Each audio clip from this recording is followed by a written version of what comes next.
Hello and welcome to our presentation of optimizing Inventor workflows with Autodesk CAM and Inventor nesting. First, allow me to tell you a little bit about who we are. M2 Technologies is a consulting firm focused on productivity, improving manufacturing process efficiency, and reducing manufacturing costs.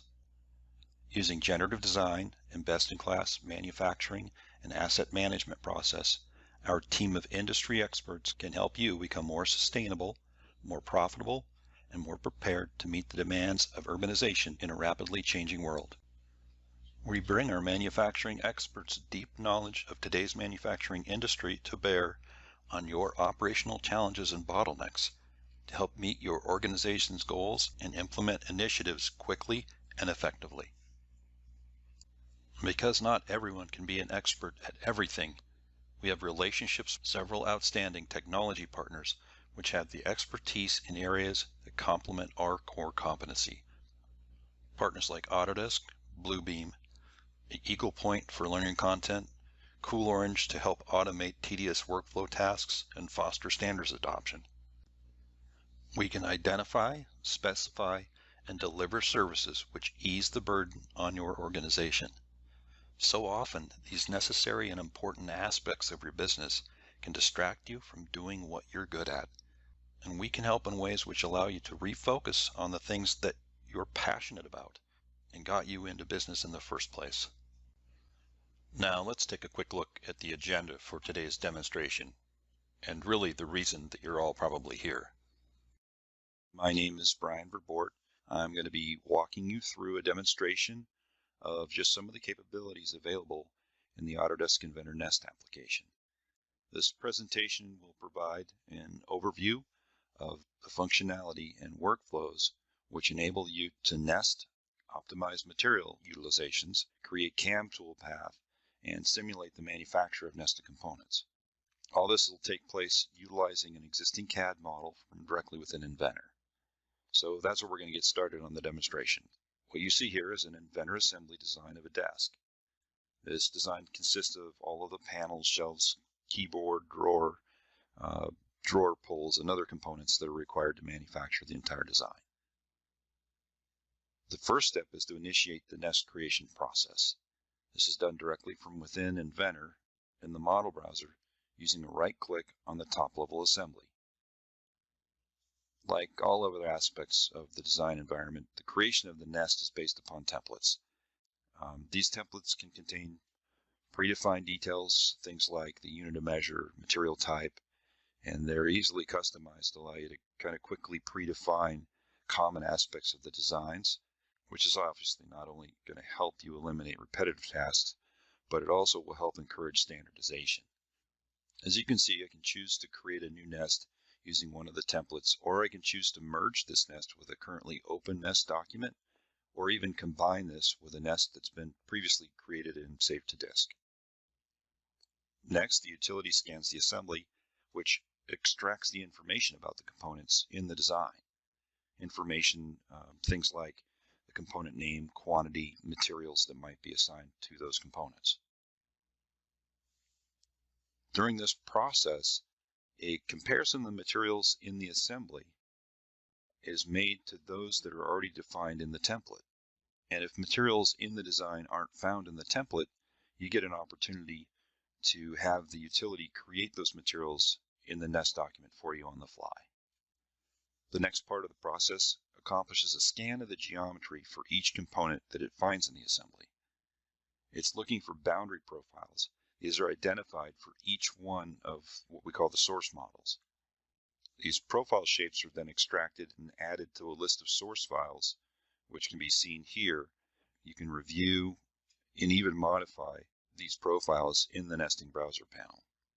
We can include additional sources in the nest at this point if we have other components or assemblies for another design, and it makes sense to group them together on this nest with common materials. In the sources dialog box, you can see the source assembly names listed, as well as the name of the components, the units of measure, the name and the nature of the CAD system that was used to create the component model. In most cases, you'll see the source provider listed here as an Inventor sheet metal environment or Inventor sheet metal part. but other third-party CAD systems are also supported and can be included in the nesting process.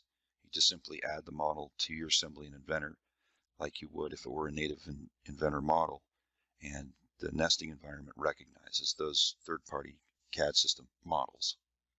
Once completed, the result is a lineup of all the shape profile boundaries that are found. A closer look reveals each profile with a material thickness displayed. Each profile can be assigned a unique color, or a color can be assigned to each profile which shares a common material type. Other helpful display types are also found on this display list. Applying a material-based color scheme will reveal any components which don't have a common material.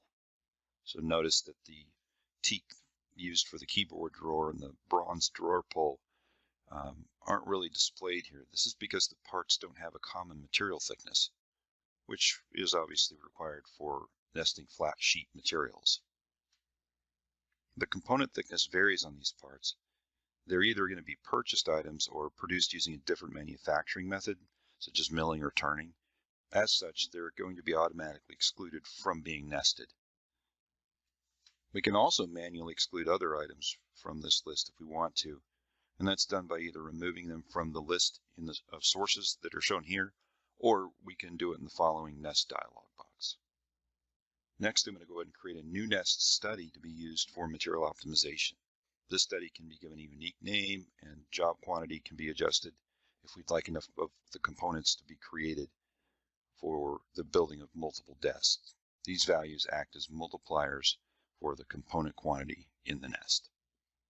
In addition, we can adjust the stack size, which would enable us to stack multiple sheets of material on the machine to be machined together for increased efficiencies, obviously decreasing runtime and also helping get high tolerance match sets of components cut at the same time.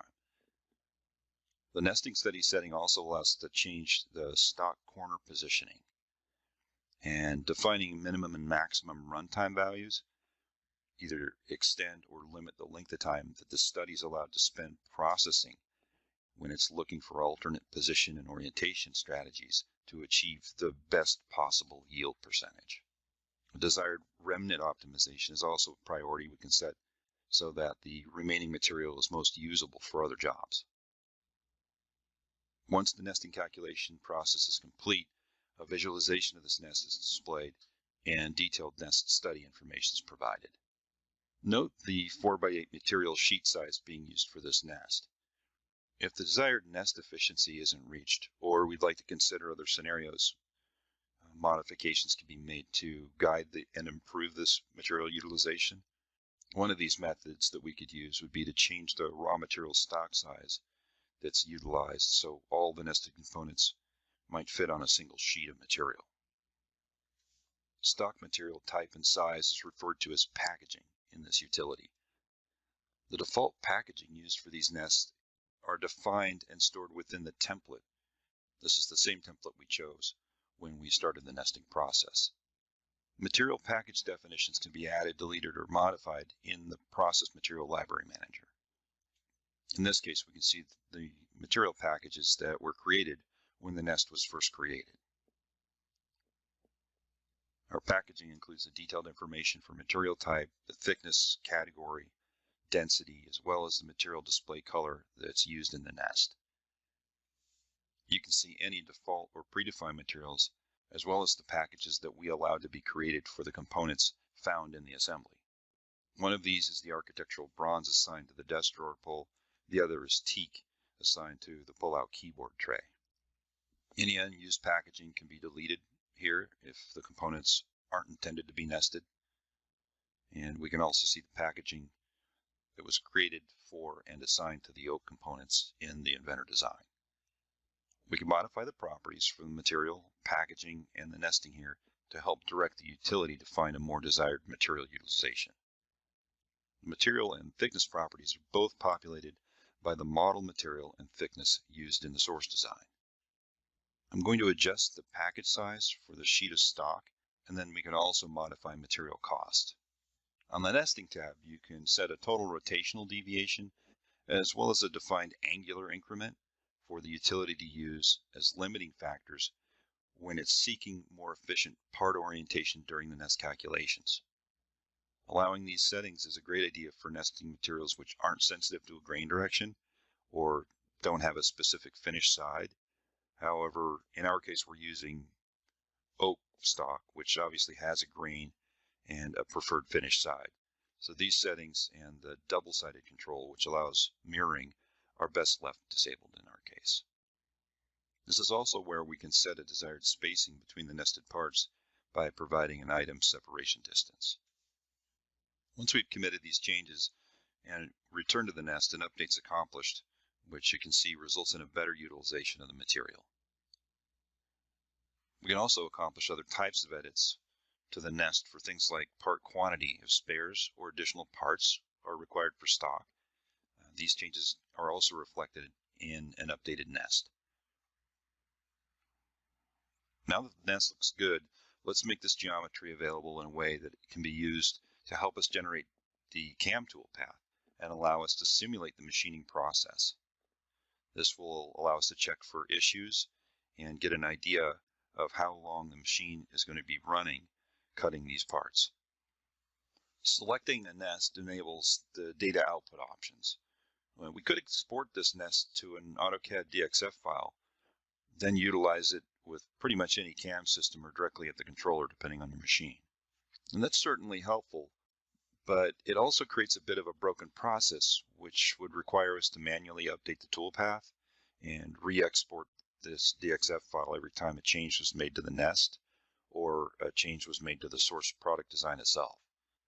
Let's instead create a 3D model of the nest and use that for our toolpath creation. I'll be sure to include stock for us to use in the resulting model. When the assembly option is chosen in this dialog, you have some freedom to make some manual adjustments to the nested components if you wanted to. And if you do use that, I suggest that you ground the components once you're done making those manual adjustments to ensure the parts aren't accidentally moved during future editing processes.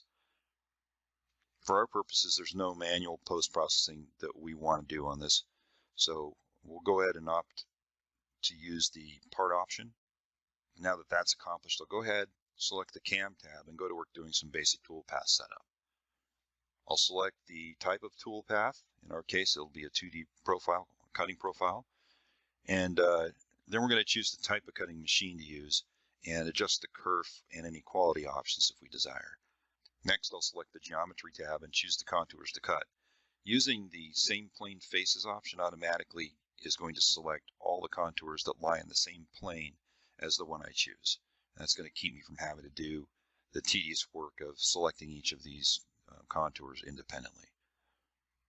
On the linking tab, I can choose to keep the nozzle down, to limit retracts, and to decrease machine cutting time to a bare minimum.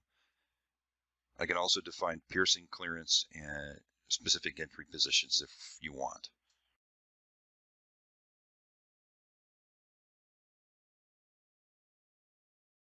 Then the toolpath is generated and now enables us to simulate the toolpath.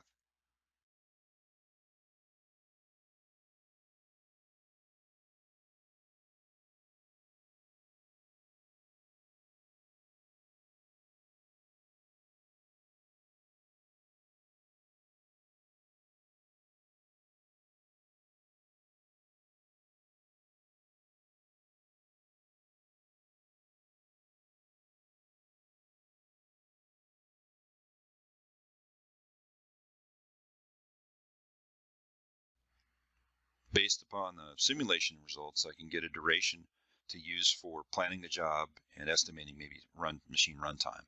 And lastly, we can post this G-code out for the machine to use. And that's it.